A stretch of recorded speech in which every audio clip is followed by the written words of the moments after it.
Hi, friends. Welcome back to Mind Force, the podcast where we dive into stories and strategies to sharpen your mind, strengthen your purpose, and live life fully charged. I'm your host, Nate Shear. Today, we'll be getting into something quite powerful: how a growth mindset, a commitment to lifelong learning, and a tool like NLP can completely rewire your path forward. So, today we'll be exploring why believing you can grow is the first step to actually doing it, how learning never really stops, and what that means for your career, relationships, and really your life, and how NLP helps reprogram limiting beliefs into empowering actions. Let's jump in. Guest introduction. Welcome to the show. Let's start with your story. Who are you? What drives you lately? And what inspired your passion for personal transformation? Well, I want to first thank you, Nate, for having me on the show. I'm really happy to be here. So, my name is Dr. Albert Bramante. You can call me Dr. Al. Started off as a traditional psychologist by training. I was always interested in the human mind, the intricacies of the human mind, the the brain, and how all of that works. I was always a kind of a nerd. I still am. So that was sort of like my upbringing. I love books. I love reading. And I spent most of my high school years in the library. That was my sanctuary. And I was just really interested just in human relationships, human nature. I always had some questions. I was always, even a child, just had a lot of questions. It would drive my parents mad, but I still had questions about behavior and why. So I think that kind of gravitated my interest towards the sciences and especially the social sciences. And so when I was end of my sophomore year in high school, I declared that I was going to be a psychology major. And that's where I started. That was a foundation for everything. And it's been kind of, you know, ever since a path of growing. So I've always considered myself to be a student, a lifelong student, and which is we're going to go into a little bit later. And I think that's just an important approach. So, over the years, I studied various models in psychology and I have a deep appreciation and love for the field. However, having said that, I will add a caveat in that I there's parts of the field I disagree with in the clinical sense. Now, when I was in college, especially during my undergraduate and graduate years, I was really bent on becoming a clinical psychologist. If you ask me, that was my goal. That was my ultimate goal. I was going to be a PhD clinical psychologist, have my own practice, teach, and do research. It's to this day, I mean, I have the PhD and I do teach, but I went on a different path, and I went on a different path. The reason is I felt traditional psychology limits people and pathologizes people and kind of keeps people in that negative victim pathology loop, which is I'm always going to be a victim or I'm always going to be ill. And for me, that wasn't resonating or sitting well with me. And I kept thinking there has to be another way. There has to be something different. And one day I happened to be reading a Psychology Today article, and in the classified ads of that issue was an ad to learn hypnosis. Okay, well, this is interesting, and I've heard about hypnosis before. I've seen some shows. I didn't know what it was about. So I was like, this is interesting, and I like to learn. So I took the video course, and I was immediately interested in quick change work, is what they were kind of promoting. So naturally, being the learner that I am, I engrossed myself in a full-on 3-month in-person in New York City area certification program, first in hypnotherapy. And then in that training, I learned about NLP, which is even more rapid and faster. And so then I did some more trainings, 3 to 6 month trainings in both basic and master practitioner levels of neurolinguistic programming. And here I am. So it utilizes most of the principles of traditional psychotherapy, just in a faster rate. So that's sort of like where I became very interested in that. So another part of my work that really led to me to the path I am today is I work with actors. And so I'm a talent agent. Mm. And I represent, which means I represent actors in New York City area for film, TV, theater, commercial, print, and voiceover. Serve as an employment agent. So my primary day-to-day duties is to find them employment in various disciplines in various areas. I also, through my time and many years of working with actors, first of all, I love actors, but the one thing I notice they struggle a lot with imposter syndrome, fear of success, mindset issues. And this became really apparent immediately when it first started 21 years ago in this, space. And it was also a theme that was popping up with students because while I was also in school and building my company, I was also a college professor. Well, I still am, but I started off in that and I was noticing a lot of talented students, some that were really bright and intelligent, were sabotaging themselves, shooting themselves in the foot. And it really is, between the actors and the students, this is a major problem. This is a major area of concern. And so, why does this happen? So, being the investigator side, I got approval and I did my doctoral dissertation on self sabotage in the lens of actors, but also it can be applicable to students. So that's kind of like what led me today. And in 2024, I published a book called Rise Above the Script, which kind of condensed my doctoral research, my experience into a book about self doubt, overcoming self doubt, and mastering self sabotage. The book is really geared towards actors. However, there's other people that can benefit from that because I do have a lot of general strategies in there too. So that's in a long way, that's sort of where I am today.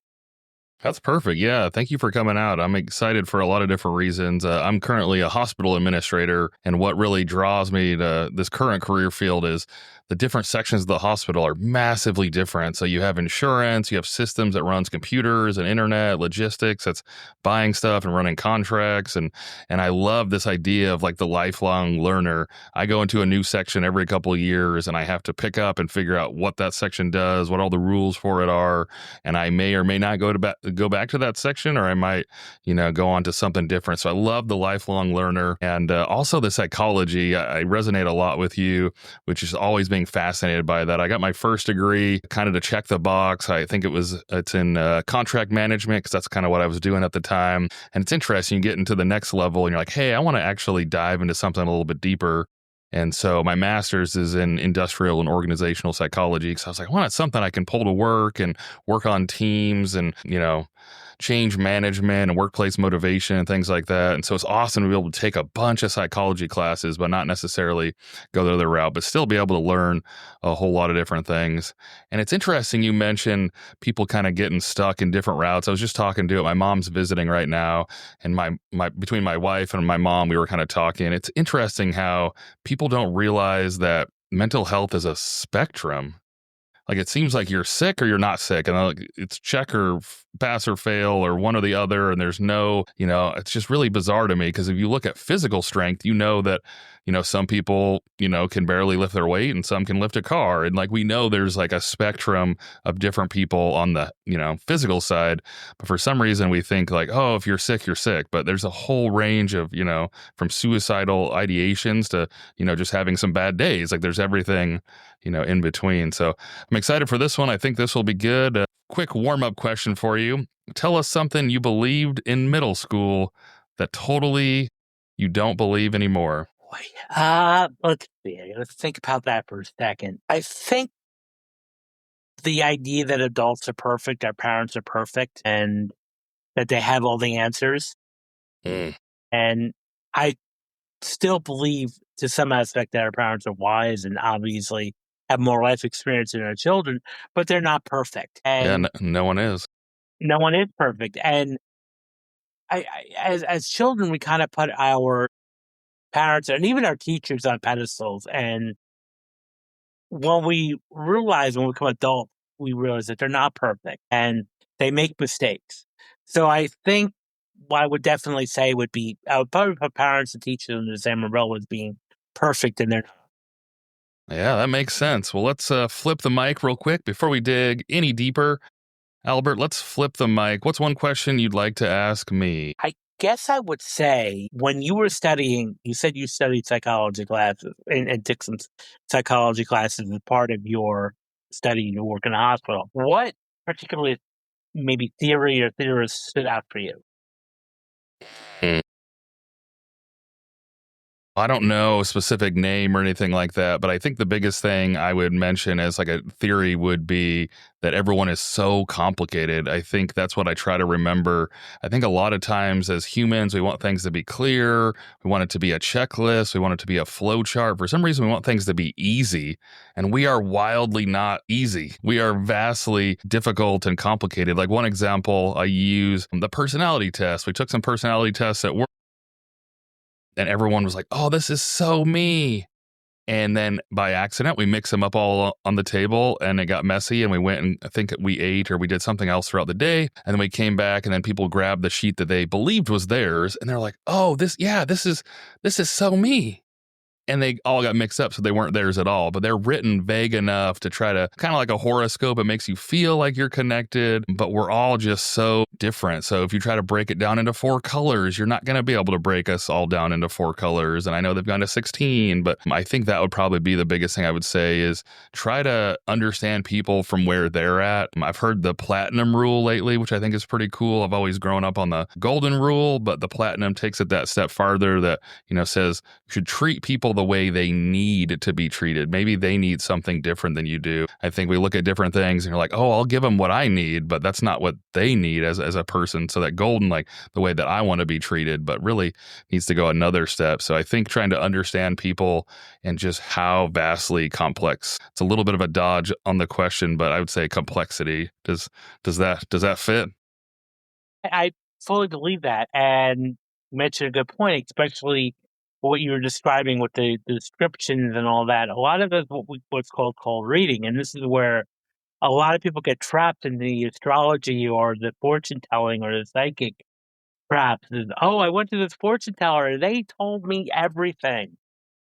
And then when you break it down, it was so general information that I could have used the same script on everybody. And you, if I targeted the script right, kind of captured the human spirit, I would be accurate because I'm describing everybody. And the same thing when people read their horoscopes. And I don't want to downplay anybody who's into astrology. I mean, that's great if you are, and it works for you, great. But most people, when you open up the horoscopes, whether back in, I was growing up, it was a newspaper, now it's online. So you read your horoscope and you only really read your zodiac sign. You're not going to read the other 11. And so you're thinking, wow, this is really me today. I really identify with this sign. However, I can guarantee if you sat down and read the description of every other sign, it would be the same. It'd be like, oh, that fits. And so there are the fact that we have similarities, but we also have differences. And what may work for me may not work for you. And what might be my truth may not be your truth. Yeah, I think that's an important thing to remember. Mm-hmm. And that's the thing about understanding human beings is we are complex. And this can get even to a whole trippy discussion because even we can even go on the whole tangent of what's reality because that is subjective. My reality is different than your reality and different than my parents' reality and different than my brother's reality. We all have different versions of reality, different versions of the truth. And I think this is kind of a tip that I always tell people, like, when you're describing it, don't not rather than be dogmatic and say this is the way it is, you could soften it by saying, "Well, this is what I found, or this is what works for me." Because I think Yeah. when you you frame it like that, people are more interested in hearing what you have to say rather than you being, dogmatic. Say, "Well, you need to do this." No, you know, I may not need to. that might not work for me. It will work for you, but may not work for me. Yeah, I think it's an important thing to remember being in the workplace and, being in a management role and seeing different interactions between people. I think that's one thing that's super important. One of my favorite books is Fierce Conversations by Susan Scott. And one of her quotes in there is multiple realities or truths, I guess you could say, exist simultaneously. Because I think sometimes we want it to be like, if I'm right, you're wrong. And it's like, we're both right based on the way we've grown up, the way we live, the place we live, the parents we had, the experiences we had up to that point. So I think, we'd be a lot better off if we realized that multiple realities can exist at the same time. Two truths can be true, and maybe there's three truths, something in the middle between the two as well. But yeah, I think that's a very important reminder. Well, let's move into your first pillar, which is a growth mindset. When did you first realize your mindset wasn't fixed, that you could grow in areas you once struggled in? Well, I would say I think I've learned this more on an unconscious level first, and I'll tell you why. I was when I was when I was an infant. This is going back to way back, you know, as early as could be. I was born. I was a premature baby, and I had a lot of respiratory, health, and other physical challenges. For the first year of my life, I was in and out of the hospital, in and out of NICU and other forms of intensive care. So I really didn't start walking or even talking until I was like 3 or 4. As a matter of fact, they thought I might have had cerebral palsy or even mildly on the autistic scale. This is back again in the late 70s, early 80s. So we didn't really have the knowledge that we have now. So, and it was through my parents' belief in me that, I overcame a lot. One of my pediatricians had told my parents to be prepared that I would never pass the mentality of a 10-year-old and to be fully prepared for me to be institutionalized. So, and again, I don't blame them. I don't hold resentment. I look at it like at that time we didn't know about plasticity and neuroplasticity in the brain, healing and regenerating and growing. So I might have been showing the signs of that. And so that it was through my encouragement. A lot of I had some teachers and of course my family never gave up on me. My parents never gave up on me. And so I learned to overcome and to become and to work hard. And so I overcame a lot of challenges to a point where I was getting A's in school, where I was making the honor roll in high school, even though, again, I was told by reputable people, my parents were told by reputable people that I would have a really hard life. So, and I attribute that to mindset now, particularly that was reflected to me, but it was my parents and my teachers' mindset of not giving up on me and not believing in me. So I think, and not, not giving up on me, I should say. So I think that can be attributed to us too, because when you believe that you can achieve something, you're more likely to do that. And it may take a little bit harder work. Now, I'm not saying it's a magic pill that, I'm not going to go out tomorrow and suit up as and be a football player just because I want to be one. I'd get pummeled really fast. However, if I really want something, I'm going to work towards it and I'm not going to give up. So we all have a growth mindset.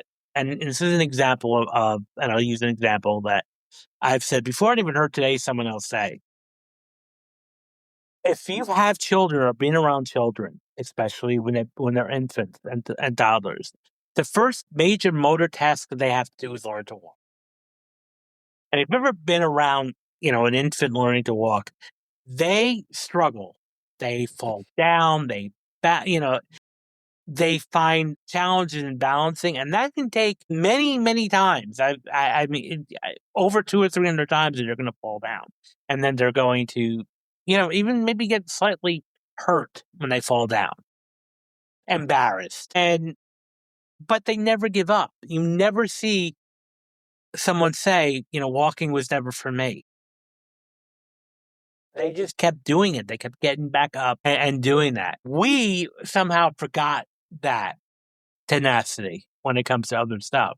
So what the importance of a growth mindset is that we can persevere through that, through the hard times, and work harder. So if you don't get the grade that you want, for example, or you don't get the promotion you want, or you don't get the job you want, rather than giving up on it, what a person with a growth mindset is going to take a step back and assess the situation. What can I learn from this? What can I do better next time? Rather than saying, rather than playing the victim role by saying the world isn't fair, the world doesn't like me. When you have that growth mindset, you just keep going no matter what life throws at you. And that is so important, like going back to the whole child learning to walk. If they're learning to walk and they keep going, and eventually they become expert walkers, just like we all have become. Why do they keep going and we stop? When we're trying to learn something new and we get a little bit of frustration or just something doesn't go our way and we want to pack it in and quit. Yeah, it's really interesting. You were not going to reach anything above the age of 10, and now you have a PhD. It's interesting. I saw a study recently, or maybe not study is the right word, but experiment maybe is a better word. But it was interesting. They pulled teachers and then students from a school, and they told the students that they were like good students, and they were being pulled into this thing where they could, achieve great things and do great. And they told the teachers that they were amazing teachers. They were the top 5%, and they were going to teach these kids to get like the highest test scores and these things like that. And they had it go for a year. And then they did, I guess, achieve like, leaps and bounds, like these big score increases and whatnot. And then come to find out they were average teachers and average students, but they were told that they were good. They were told they could believe. They had that ability to believe in themselves. And so just that, like you said, you can't go and become an NBA basketball player tomorrow, but like there is something super powerful about believing in yourself instead of like someone telling you you're stupid and dumb and you're never going to amount to anything. Like that can have the exact opposite effect. But I thought that was so wild. They were just a random pulling of people they grabbed and they're like, you're awesome. And they're like, okay, I am awesome. And they taught and did amazing. So that's pretty crazy. It's what you're kind of explaining is something called the teacher expectancy effect, which is if you believe, and they've done this too, study after study, not just one, it was multiple, where if the teacher believed that the students were amazing, like they were told, you're gonna have some really bright students this year, and the teachers walked in there and believed it.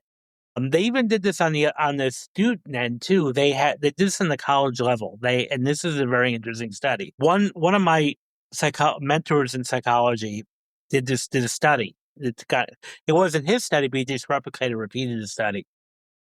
He was teaching 4 classes one semester, and the first day of class, for each one of them, he had a grad student as an actor come in and say, "You have Professor so and so," and then God wanted to describe the class. Now, 2 of the classes were told, this professor's a bit of a hard ass, he's tough, he's a little cold, but if you work hard, you'll get an A. The other 2 classes were told, he's easy, he's kind, he's nice, and you're going to love it. Now, he came in, taught the class the exact same way, used the exact same exams. At the end of the semester, when they did the student evaluations, what they found was that most of the evaluations were met with the same things that they were told. It's called they were primed. So this is why we got to be very careful about the language we use around people, Yeah, it's powerful. because language is extremely powerful. So one powerful lesson that I've learned, which is another lie, I guess you could say, going back to your question, there was a rhyme that we kind of were taught as children, where sticks and stones may break my bones, but names will never hurt me. And I think that's a complete lie. and inaccurate, because I think that names and language can hurt much more than those sticks and stones can, because you can heal physically from being hit with a stick or a stone. It's harder to be healed from an emotional wound. Yeah, you carry it all the time. Another quote from that book I mentioned earlier, she said, "We're having conversations all the time, and sometimes they involve other people."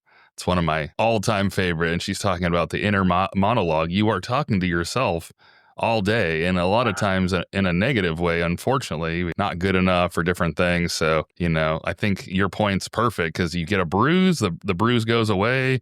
But these things, like, yeah, if you were told you're dumb and stupid for a few years at the beginning of your life, you're just carrying that maybe for forever. So a bruise goes away in a couple of weeks. But yeah, some of those are a long time, which I think is a good transition to your next pillar, which is lifetime learner. Can you share a story where learning something new unlocked a completely unexpected opportunity?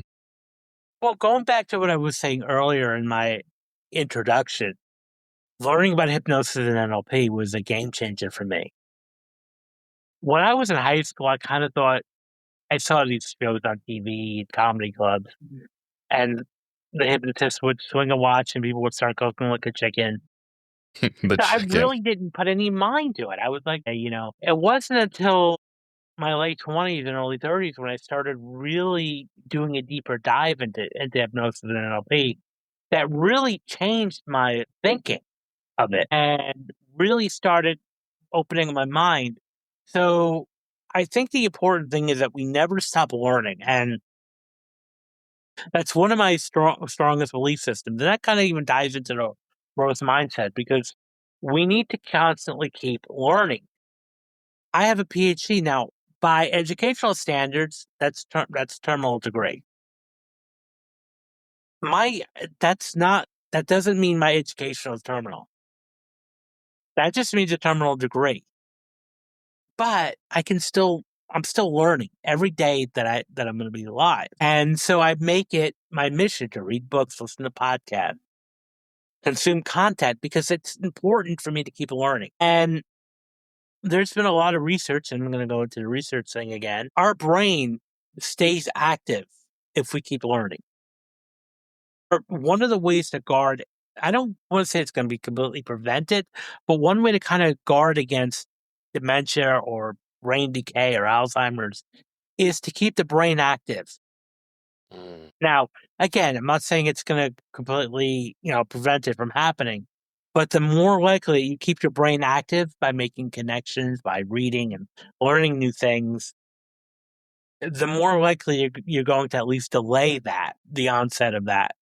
So a lot of times, especially older adults, the biggest mistake I see is they retire and all they do is sit at home and watch TV, and they don't interact with people. And that can lead to brain decay, atrophy, and a whole host of issues. When I say being a lifelong learner, that's in anything. Now, of course, I'm going to read books on psychology and help and personal growth, and that's a passion of mine. So focus on your passion. What is your passion? And just commit to 15 minutes a day reading, listening to different podcasts, audiobooks on your way to work, on your walk. Instead of listening to music, maybe listen to an audiobook. Just do something that keeps your mind active. Yeah, I love that. It's funny you mentioned that, because one of my fears is my mind breaking down. For some reason, I feel okay with my body breaking down. It feels, for whatever reason, natural. Like, I know I'm supposed to have the walker at some point and the cane and things like that, and that feels okay. But getting lost in my own mind is definitely pretty terrifying for me. So it's interesting. I move for work every 2 or 3 years, depending on when they tell me to move. And so I've started a new thing.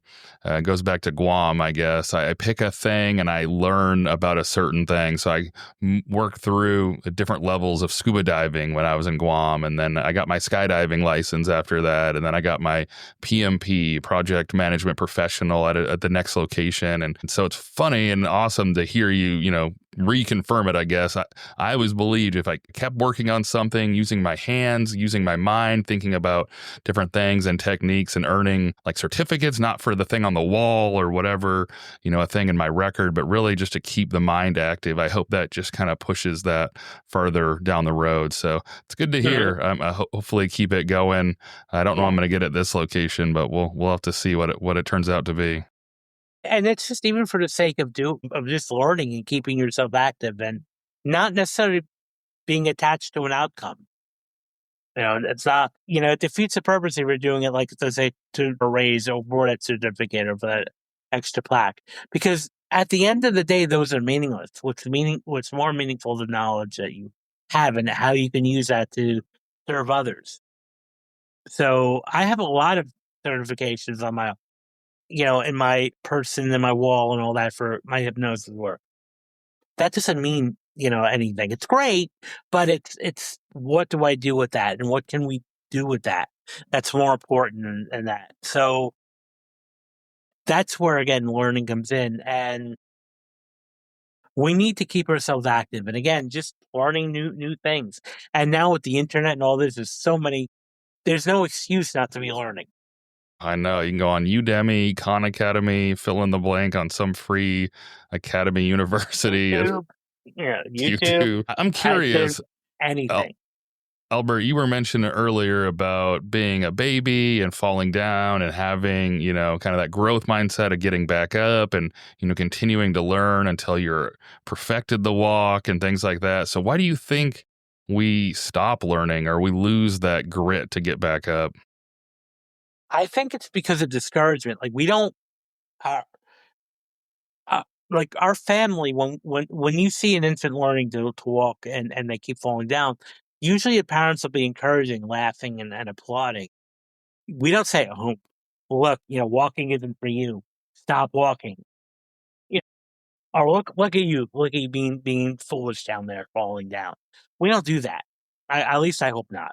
But we do that a lot of times when we're trying, and our parents sometimes, if they're living through their own failure, they may tell a child, we're not that smart. We're not that athletically gifted. So maybe this isn't for you. The kid hears that because the brain is like, especially for young children, is open and the sponge. And they hear this and think, okay, well, maybe it isn't for me. Yeah, that's interesting. Kind of reminds me, as silly as it sounds, like, kind of like Santa or something. You kind of have hope, you have fun as Christmas time approaches, and then you realize it's not real. And then, you kind of lose that little glimmer in your eye. And, I look back, one of my experiences when I was in high school, I think if I could go back, this is one of those things, if I can go back to my younger self, I would definitely do things a lot differently. So when I was in high school, I did very well in chemistry. My first day, I went into physics and thought, well, if I can do chemistry, I didn't believe I could, and I didn't know much. I was going to love it. And I had my first quiz in physics. For some reason, I was struggling, and I walked up to my teacher, and rather than the teacher really helping me, kind of looked at me point blank and said, "You know what, Albert? Physics is not for everybody." And being the 17-year-old kid that I was, him being the teacher for 30 years and over 30 years in high school, what did I do? I went, "Okay, sir, I believe you." And I dropped out of the class. Now, many years later, I was like, that was not good advice at all. Yeah. What I felt like either that teacher, maybe he just was frustrated with everybody not getting it, frustrated with me, frustrated in his job, burnt out. I'm not sure. But that was not good advice to tell a student, because what should have been done, okay, let's work harder. And what I might have needed was a little bit more extra help than maybe the other average student. Hmm. But he just kind of wrote you off. Wrote me off, but I think it's messages like that we just say, okay, I'm going to give up, except because we hear this from other people. Or Yeah. sometimes when your parents tell their children, we're not we're not the smartest bunch. And sometimes I want to push the parents aside and say, speak for yourself. I would never say that. But that would be what I was thinking, because what you're doing is you're sending those messages to that child, that impressionable child, who again is looking up at you as being the all knowing. Well, maybe I am not that intelligent. Yeah, that makes sense. Words are powerful, which leads us into the third pillar is neuro-linguistic programming. So, Albert, for everyone unfamiliar, how do you explain NLP in simple terms? That stands for neuro linguistic programming. So, kind of like what we were relating to discussions we had earlier, it's kind of a methodology or a system to become excellent humans, to improve on our skills. So we use language, we also use our imagination and the power of our brain. So, one of the things that we were talking about earlier is looking at adopting a whole growth mindset, which is more of looking at failure as feedback. So, one of the golden rules of NLP is there's no such thing as failure, only feedback, which means that every failure is a learning experience for us.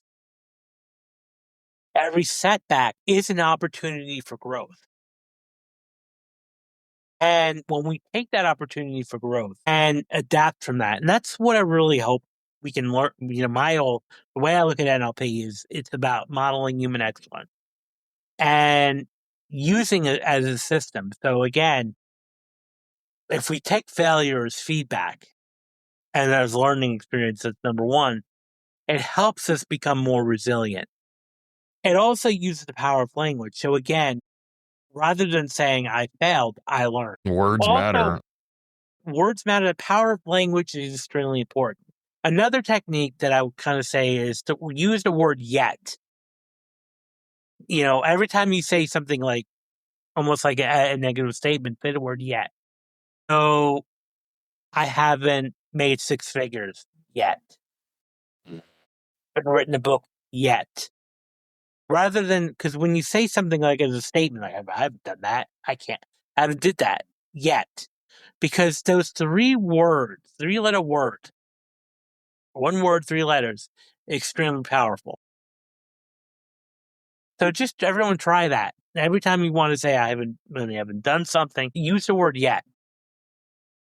Yeah, that's interesting. It reminds me of a couple things. I saw one where they were looking at tribes, that were out in the middle of nowhere. And I guess they were having that point at a color wheel, it sounded like. And they were not able to identify the color blue because they didn't have a word for blue.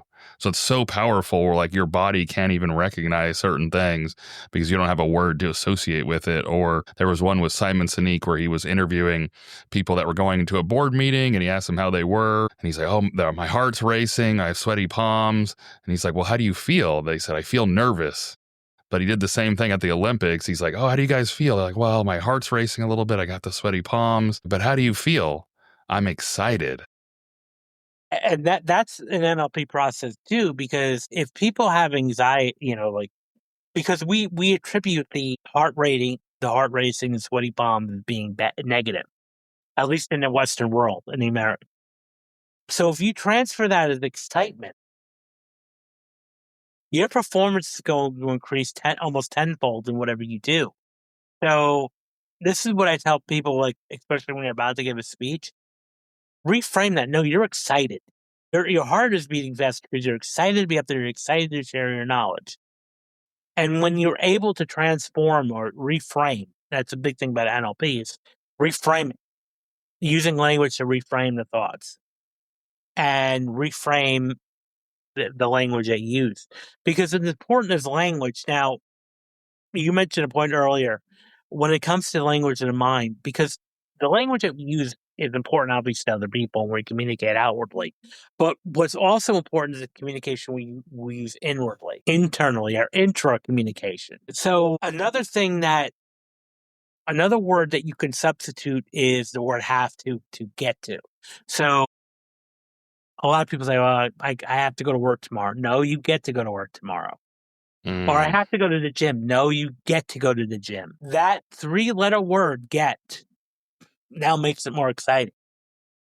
That's interesting. I just saw one. I think I mentioned in another episode too. It was someone that was saying they were a parent and they're like, I have to make food. I have to get you ready to go to school. I have to do these things. And then if you reframe that, like you said, people that have not been able to have a baby or have, lost a baby or, things like that, they would love to make food. So they would get to make that food or be so excited to prepare your stuff and get the kids out the door. So that is There's powerful. plenty of people looking for jobs. Do you know how many people would be happy to get to go to work? Or people who are immobile would love to get to go to the gym. So you have these opportunities, and and I would hear people even who are like, out of a job. Oh, I have to go to this job interview. How lucky you are to go on a job interview now in this economy. You get to go on a job interview, You and get it's to. that simple shift in language pattern is important. So it's also how you identify, because also part of how you function is your identity. And a lot of NLP work is changing your identity. So if you identify yourself as a struggling or someone who's a failure or who's not, every situation you find yourself in, you're gonna find you're running up against that identity. So one of the things I've learned, going back to my clinical days, a lot of people, unfortunately, like to stick with the illness identity or the Mm, victim mentality because of the attention or the secondary gain. that's So interesting. what I found, which is surprising and not surprising anymore, at the time it was, that a lot of people did not want to get better, did not want to be healed, Mm, because it meant a change of identity. You're no longer going to be that depressed person anymore. You're no longer going to be that, anxious person. Because what happens very often is people start identifying themselves as like, they don't maybe not say it in this way, but it's like, hi, I'm anxiety, or hi, I'm depressed. And yeah, it I becomes think it. part of your identity. And who wants to change our identity? Nobody does. So that can be inducing anxiety enough, even on a subconscious level, which we're not even aware of. Yeah, sometimes I think it gets overused sometimes as well too. It seems like it's a little too casual from time to time. I know on TikTok or you see videos and somebody will say, "Oh, I'm so OCD, I'm so ADD," and that just means they forgot something or they like to line up their hangers. I'm like, Of you're kind course, of using that like, a a little too depressed, casually. or I have depression because I'm upset today. Welcome to the human right. You're gonna experience a whole variety of emotions that are gonna come up. I mean, we have, it's estimated we have about 70,000 thoughts a day that enter our mind. It's a lot. Jeez. Yeah. Well, there's gonna be moments that they may be a little depressing thoughts momentarily, on a fleeting moment. But that doesn't mean you have depression, or that doesn't mean you have anxiety just because you have a moment of fear. Yeah, that's definitely true. And that leads me to a whole other thing about social media, Mm, dependent. And a lot of studies have found the more people that spend on social media, especially Gen Zers and youngsters, when they spend time on social media, they're more likely to be depressed. They're more likely to have anxiety because that's all they're seeing and that's all they're hearing is this. And it's the whole idea of social comparison. yeah, it's tough. That was something I wanted to mention earlier, and I kind of lost the train of thought. But social media is so rough, I think, for that grit and growth mindset, going back to like the baby falling it down, because social media only shows the highs. You don't show anything negative. You show the good days, the family vacations. I mean, we look at shows like Shark Tank where they pitch an idea and it gets picked up, but that person's probably had 50 businesses before that. They've failed a bunch of businesses. And All we see is the one win. And not only that, okay, so let's say they get a deal. There's so many times, and I've heard this over the years with Shark Tank, when they made these deals that they fell flat soon after, or that the business went down. And one thing and going back to the whole idea of a different perspective, I I like the show, and I think the investors up there, are brilliant people, but that's only a person's opinion. Mm.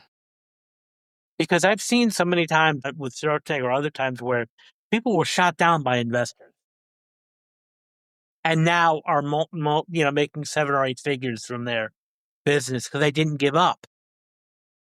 Yeah. Maybe it had to revise or reshape a few things, but they never gave up because it's Yeah. just somebody's opinion. That's all it is. It's the same thing with going to see a movie that, well, the critics loves it. Well, now who the heck are the critics? That's just one person's point of view. I'd rather see the popular opinion over the critics most of the time. Well, Albert, Yeah. let's try to bring all this together. If someone's listening right now and they're really curious about growth mindset, lifelong learning, and NLP that we talked about today, what would be your final takeaway? Well, I would say definitely the growth. I would tie it all together. Just being a lifelong learner. There's so many stuff. If you're interested in NLP and growth mindset, there's a lot of free stuff on YouTube, on Udemy, that you can learn all about it, about these topics. You can also follow me on LinkedIn and Instagram. I'm also working on developing a Substack right now, to which I'll be posting a lot of articles and short form content. So relating to these topics. And again, so follow me on LinkedIn as Albert Bramante. I'd also recommend checking out my book, Rise Above the Script. It's on Amazon, a Kindle and audiobook. And yeah, just keep in touch. Awesome. Well, Albert, this conversation was packed with practical wisdom and deep insight. Thank you for sharing your story and energy with us. I'll post the links or whatever you send over. We'll try to get that posted, the book included. To all of our listeners, if this episode sparks something in you, pass it on, send it to a friend, maybe drop a review and let us know what resonated the most. As always, I love you all. See ya.